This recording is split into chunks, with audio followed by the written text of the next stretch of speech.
ഒരു കാശിന് 2 കുരുകിൽ പക്ഷിയും 2 കാശിന് ഒന്നധികമായി ചേർത്ത് 5 കുരുകിൽ പക്ഷിയും വിൽക്കുമ്പോൾ യേശുനാഥൻ പറയുന്നുണ്ട്, അവയിൽ ഒന്നിനെപ്പോലും ദൈവം മറന്നു പോകുന്നില്ല എന്ന്.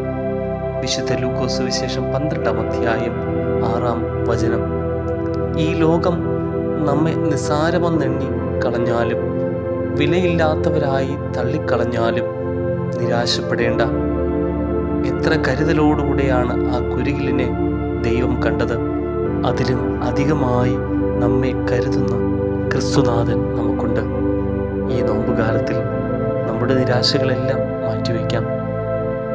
യേശു പറഞ്ഞു, ഏറിയ കുരുകിലിനേക്കാളും നിങ്ങൾ വിശേഷതയുള്ളവർ. ആകയാൽ ആത്മവിശ്വാസത്തോടെ നമ്മുടെ ജീവിതങ്ങളെ നയിക്കുവാൻ സർവശക്തനായ ദൈവം നമ്മെ സഹായിക്കട്ടെ. ആമേൻ.